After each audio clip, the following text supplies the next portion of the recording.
بسم اللہ الرحمن الرحیم۔ السلام علیکم ورحمۃ اللہ وبرکاتہ۔ ہارون رشید عرض کر رہا ہوں۔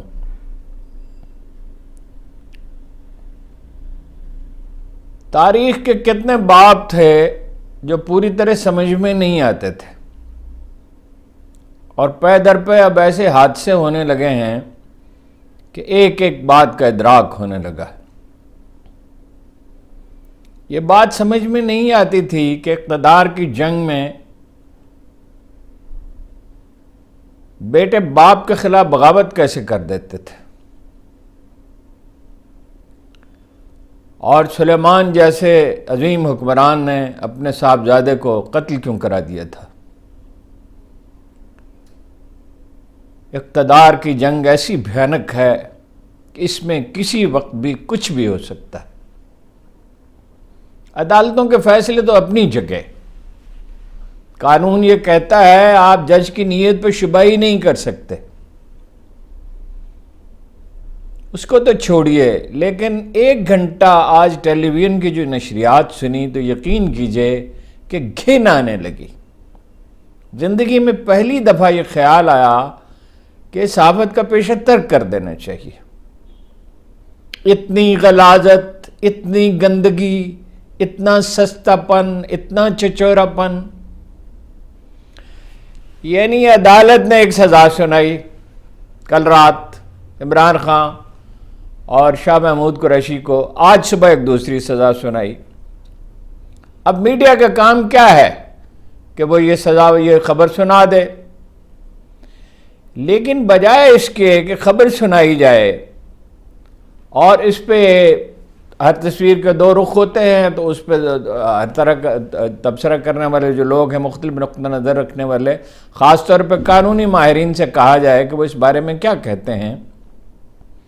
ایک کے بعد دوسرا لیڈر، دوسرے کے بعد تیسرا، ایک دانشور کے بعد دوسرا، دوسرے کے بعد تیسرا، جس کا مجموعی تاثر یہ تھا کہ آصف علی زرداری اور نواز شریف اور شہباز شریف اور اس طرح کے جتنے لوگ ہیں یہ فرشتوں کی طرح معصوم ہیں، اور اس ملک میں صرف ایک جرائم پیشہ آدمی ہے، اس کا نام عمران خان، اور اسی پہ اکتفا نہیں جناب۔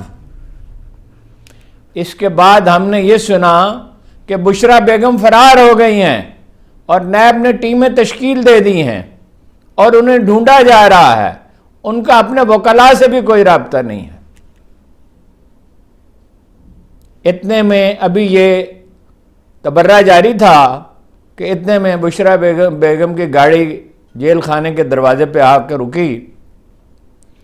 یہ اگر وہ بنی گالہ میں مقیم ہیں تو اس کا مطلب یہ ہے کہ یہ کم از کم 1 گھنٹے کا فاصلہ تھا، اور گھنٹے بھر سے یہ گفتگو ہو رہی تھی، اور انہوں نے وہاں آ کے گاڑی روکی اور یہ کہا کہ میں عمران خان کی میں خان صاحب کی کمزوری نہیں بننا چاہتی۔ یہ قصہ بھی تمام نہیں ہوا تھا کہ وکلاء کی مذمت شروع ہو گئی کہ یہ وکیل کیا مقدمہ لڑیں گے عمران خان کا، یہ تو اپنی انتخابی مہم چلا رہے ہیں۔ اور میں نام تو میں نہیں لوں گا اس لیے کہ افراد پہ تنقید مقصود نہیں ہے، ایسے لوگ یہ بات کر رہے تھے کہ حیرت ہوتی تھی۔ ایک تو بھاڑے کے ٹٹو ہیں، کچھ اخبار وہ کہا انہیں اخبار نویس جاتا ہے، میں معروف اخبار نویسوں کی بات نہیں کر رہا، اب بھی سکرین پہ کچھ چہرے دکھائی دینے لگے ہیں چند ہفتوں سے کہ یہ جی اخبار نویس ہے، ان کی تو بات ہی چھوڑیے، اور ان کی تو سنی انسنی کر دینی چاہیے، ان کی کسی بات کو اہمیت نہیں دینی چاہیے، ان کے نام تک یاد نہیں رکھنے چاہیے۔ لیکن اچھے بھلے سیاسی لیڈر، ایک محترمہ جو کسی زمانے میں کاف لیگ میں ہوتی تھیں اور نواز شریف کو راہ کا ایجنٹ کہا کرتی تھیں، وہ ریکارڈ پہ ہیں ان کے کلپ، انہوں نے کہا وہ تو تھا ایک چور اور ٹھگ، عمران خان ہے ہی چور اور ٹھگ، پہلے زکوٰۃ اور صدقات کے پیسے کھایا کرتا تھا اور اب اس نے یہ توشہ خانے کو لوٹنا شروع کر دیا۔ 23 کروڑ روپے کے تحائف ہیں جو شاہد خاقان عباسی اور ان کے صاحبزادوں نے توشہ خانے سے لیے، اور وہ اس کو چھپاتے نہیں ہیں، وہ ایک شائستہ آدمی ہیں، اور انہوں نے بہت پہلے کہا تھا، کئی ماہ پہلے، کہ یہ کیا مقدمہ ہے جی، اس میں ہر ایک وزیر اعظم نے تحائف جو ہیں وہ لیے ہیں، اور یہ قانون اس کی چونکہ اجازت دیتا ہے، یا تو آپ اس قانون کو بدل ڈالیں۔ اور اس قانون میں اگر کوئی تبدیلی کی تو عمران خان نے کی کہ 15% سے کم بڑھا کر کہا کہ 50% ادائیگی کرنی چاہیے۔ میں تو خیر سمجھتا ہوں یہ بھی غلط تھا، لینے ہی نہیں چاہیے تحائف، اس لیے کہ تحائف شخصیات کے لیے نہیں ہوتے، دراصل ملک کے لیے ہوتے ہیں۔ جب پاکستان سے تحائف لے جائے جاتے ہیں دوسرے ملکوں میں، یا دوسرے ملکوں سے لوگ آتے ہیں انہیں تحائف دیے جاتے ہیں، تو قوم کا روپیہ خرچ ہوتا ہے، اس پہ لیڈروں کا کوئی حق ہی نہیں ہے۔ لیکن قانون سب کے لیے ایک جیسا ہوتا ہے نا۔ زرداری اور نواز شریف صاحب نے، مجھے حیرت ہوئی، گھنٹہ بھر مختلف چینلوں کی نشریات میں نے سنی، مجھے حیرت ہوئی کسی نے یہ سوال ہی نہیں اٹھایا کہ زرداری صاحب نے اور نواز شریف صاحب نے تو گاڑیاں بھی لیں، اور گاڑی کی تو پروویژن ہی نہیں ہے، اس کی تو قطعاً اجازت ہی نہیں ہے۔ ایک خاتون اینکر نے صرف یہ سوال کرنے کی جسارت کی اسی نوجوان سے جو خود کو اخبار نویس کہتا ہے کہ کیا دوسرے وزرائے، نام بھی نہیں لیا، دوسرے وزرائے اعظم کے خلاف بھی کے بارے میں بھی کارروائی ہو سکتی ہے؟ اس نے کہا بالکل نہیں ہو سکتی، ہر معاملہ الگ ہوتا ہے۔ یہ صحافت ہے، سیاست کو تو چھوڑیے، نظام عدل کو تو چھوڑیے، یہ صحافت ہے جناب ہماری۔ کسی نے یہ سوال ہی نہیں کیا کہ 3 سال منی لانڈرنگ کے معاملے میں، جس میں گواہ موجود تھے، وعدہ گواہ موجود تھے، دستاویزی شہادتیں موجود تھیں، شہباز شریف پہ فرد جرم ہی عائد نہیں ہو سکی، اور جس دن فرد جرم عائد ہونی تھی ٹھیک اسی دن وہ ملک کے وزیر اعظم بنا دیے گئے۔ اور اس کے بعد ظاہر ہے نیب کا موقف بدل گیا، ایف آئی اے کا موقف بدل گیا، سب لوگوں کا موقف ہی بدل گیا۔ ایک اور بڑی دلچسپ بات یہ ہے کہ میکسیمم سزا تو سنائی گئی، اور سنائی گئی عدم موجودگی میں۔ عمران خان کو عدالت میں لے جایا گیا، ان سے کہا گیا آپ کی حاضری لگوانی ہے، اور جب وہاں پہنچے تو ان سے کہا کہ 342 کا بیان، جو آخری بیان صفائی ہوتا ہے ملزم کا، وہ آپ کے پاس ہے؟ انہوں نے کہا بیان تو میرے کمرے میں رکھا ہے۔ انہوں نے کہا وہ جلدی سے دیجئے۔ انہوں نے کہا وکلا کے عدم موجودگی میں کیسے دے سکتا ہوں؟ پھر انہوں نے کہا وقت عدالت کا، جج صاحب نے فرمایا عدالت کا وقت ضائع نہ کریں۔ انہوں نے کہا میرے وکلا آ جائیں، آپ کو اتنی جلدی کیا ہے؟ رات بھی جلدی میں سزا دی گئی۔ یہ کہہ کر وہ اپنے کمرے میں چلے گئے۔ بعد میں انہوں نے طلب کیا اہلکاروں کے ذریعے، انہوں نے انکار کیا، انہوں نے کہا وکلا کے عدم موجودگی میں نہیں ہو سکتا۔ جس طرح کل رات شاہ محمود قریشی کا بیان ہی نہیں لیا گیا، بعد میں عمران خان نے کہا کہ کوئی 40 پوائنٹ انہوں نے لکھ رکھے تھے، کافی مشقت کی تھی، ظاہر وکلا کی مدد سے کی ہوگی۔ بشرا بیگم کا بیان عمران خان کو تو بلایا گیا ہے نا، اور یہ کہا گیا کہ بیان دے، انہوں نے کہا میں وکلا کی موجودگی میں دوں گا، بشرا بیگم کا بیان ہی نہیں لیا گیا۔ اب توشہ خانہ کا کیس کیا ہے؟ میں نے آپ سے عرض کیا کہ قانون اس کی اجازت دیتا ہے کہ اتنے فیصد ادا کر کے وہ تحائف لے سکتے ہیں۔ اس میں سے کچھ تحائف انہوں نے لیے، تعداد بھی میرے پر لکھی ہوئی، لیکن اس سے کیا بحث ہے وہ آپ سن ہی لیں گے۔ کسی نے یہ نہیں پوچھا کہ ایک وزیر اعظم ہوتے تھے یوسف رضا گیلانی، وہ ترکی پہ وہ اعتراض کرتے، ترکی زبان ہے، ترکیہ ملک کا نام ہے۔ ترکیہ کی وزیر اعظم نے، بیگم اردوان نے سیلاب زدگان کے لیے 2009 میں یا 2010 میں اپنا ہار دیا تھا، وہ برآمد ہوا تھا ایک وزیر اعظم کے گھر سے، اس کے خلاف تو کبھی کوئی مقدمہ نہیں ہوا۔ کسی نے یہ سوال نہیں کیا کہ اس ملک کے 2 سابق جو حکمران ہیں ان کی جائیدادیں 3 بر اعظموں میں پھیلی ہوئی ہیں۔ خود توشہ خانے سے جو کچھ انہوں نے لیا ہے اور جس پہ ریفرنس موجود ہے، یہ ریفرنس کی تو خیر ایک لمبی کہانی ہے، یہ قومی اسمبلی کے اسپیکر نے بھیجا تھا عمران خان کے خلاف، اور الیکشن کمیشن نے اس پہ اپنا فیصلہ صادر کر کے انہیں نائل کر دیا اور پھر عدالت کے حوالے کر دیا، اور اتنے میں حکومت بدل گئی۔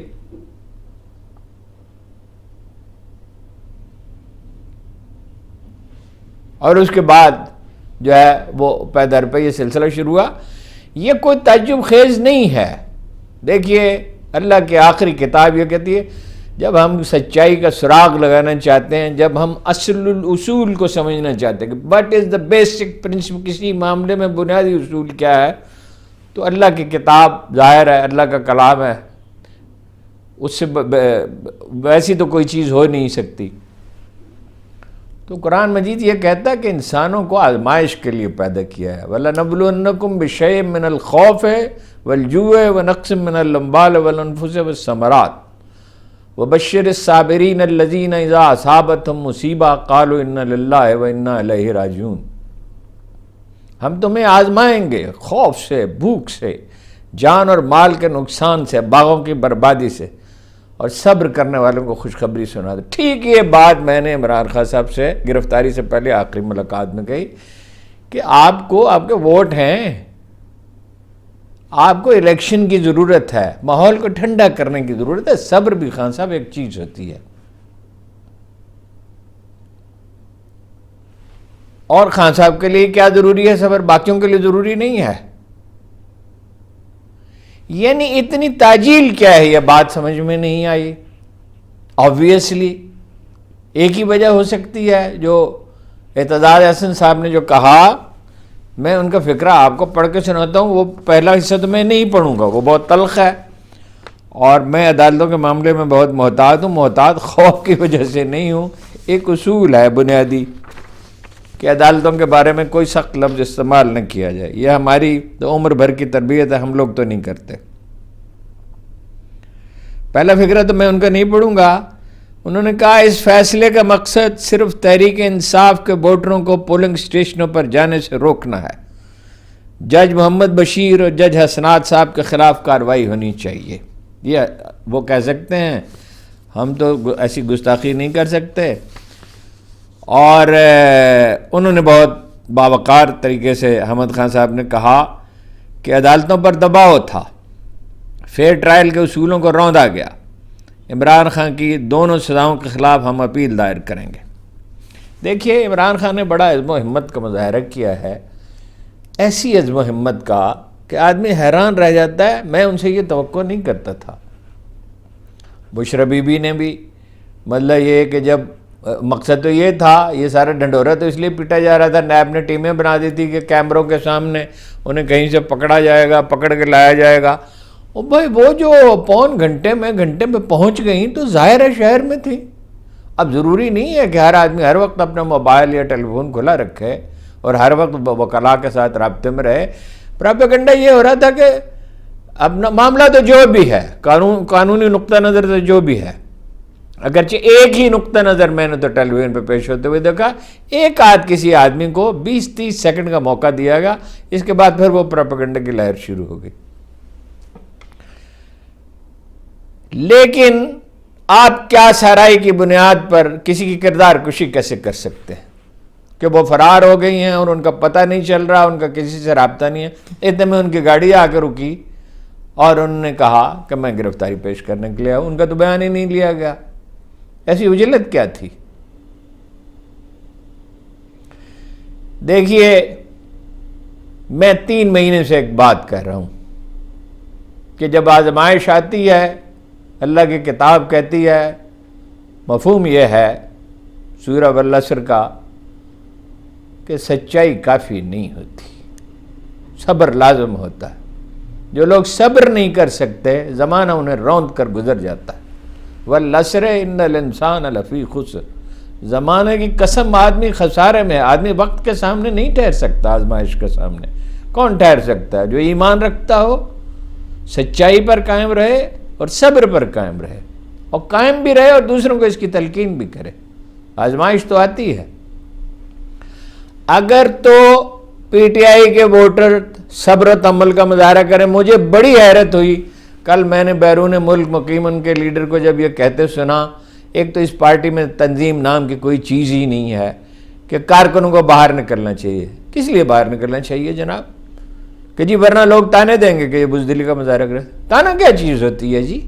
تانے پر فیصلہ کیا جاتا ہے. قرآن مجید پیغمبر کو تلقین کرتا ہے صلی اللہ علیہ وآلہ وسلم کو کہ ان کے تانوں کی پرواہ نہ کریں. تانا بھی کوئی چیز ہوتا ہے. حکمت عملی بناتے ہوئے نتائج پہ نظر رکھی جاتی ہے اور اصول پہ نظر رکھی جاتی ہے. اگر تو وہ تحمل کا مظاہرہ کریں، 9 مئی کی طرح حماقت نہ کریں. یہ ٹھیک ہے کہ 9 مئی میں بہت سے بے گناہ بھی پکڑے گئے، لیکن جذبات سے مغلوب ہو جانا دانا لوگوں کا کام نہیں ہے. اور جائیں اور اپنا ووٹ کاسٹ کریں. میری معلومات کے مطابق بہت سے دیہات میں بھی، شہروں کی تو چھوڑیے، نوجوانوں نے واٹس ایپ گروپ بنا رکھے ہیں اور انہوں نے فیصلہ کر رکھا ہے کہ نہ جھنڈا اٹھا کے لے جائیں گے، نہ کوئی شور شرابہ کریں گے، خاموشی سے جائیں گے اور ڈھنگ سے اس طرح سے ووٹ ڈالیں گے کہ اگر اپنی پارٹی کا کیمپ نہیں ہوگا تو دوسری پارٹی سے پرچی بنوا لیں گے. ووٹ تو ظاہر ہے رازداری سے ڈالا جاتا ہے. اگر تو میں ہر روز یہ جو گفتگو کرتا ہوں اس پہ بڑا لمبے لمبے تبصرے میں سنتا ہوں، اس میں 4-5 تبصرے ایسے تو حالات کبھی بدل سکتے ہی نہیں. پاکستانی قوم کبھی ٹھیک ہو ہی نہیں سکتی. اس ملک کا کوئی مستقبل ہی نہیں ہے. 1000 سال تک برطانیہ غلام رہا ہے. اس پہ وائکنگز نے رول کیا، رومنز نے رول کیا، نارمنز نے رول کیا، حتیٰ کہ فرینچ نے. انڈیا اس سے بھی زیادہ عرصے تک غلام رہا. صرف مسلمانوں نے 700 سال اس پہ حکومت کی، پھر اس کے بعد انگریز آ گئے. امریکہ میں الیکشن کے شروع کے جو الیکشن ہوتے تھے اس میں ایک دن میں سینکڑوں آدمی مارے جاتے تھے. 5 کروڑ انڈین مارے گئے، 5 کروڑ کالے مارے گئے. یہ کوئی ایسی آزمائش اس قوم پہ نہیں آئی جو پہلے کسی قوم پہ نہیں آئی تھی. اس سے بڑی آزمائشیں آتی رہی. دنیا میں تاتاریوں کے ادوار گزرے ہیں. بر صغیر میں 100 سال 150 سال خانہ جنگی ہوتی رہی ہے. اس میں وہ لوگ جس پہ میر صاحب نے کہا تھا کہ چور اچکے سکھ مرہٹے شاہ و گدا سب خواہاں ہیں، چین سے ہیں جو کچھ نہیں رکھتے، فقر ہی کی دولت ہے یہاں.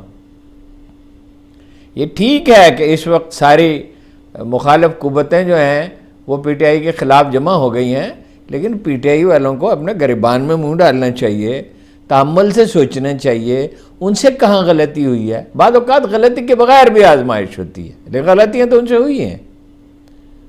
آزمائش ہوتی ہے تو دوسری صورت میں اگر آپ کی غلطی نہیں ہے تو آپ کی قدرت، آپ کی کیپیسٹی بلڈنگ کے لیے، آپ کی استعداد بڑھانے کے لیے، آپ کا ظرف بڑھانے کے لیے، آپ کے شعور کو اجاگر کرنے کے لیے، سیکل کرنے کے لیے آپ کو آزمائش میں ڈالتی ہے. پیغمبروں کا تو کسی پیغمبر کا کوئی گناہ نہیں تھا، کوئی غلطی نہیں تھی، کوئی خطا نہیں تھی. ان پہ کیوں آوازیں کسے گئے؟ وہ کیوں مشکلات میں ڈالے گئے؟ صبر ضروری ہے، تحمل ضروری ہے. یہ وقت گزر جائے گا اور اس کو آپ یاد کریں گے اور آپ حیران ہوا کریں گے.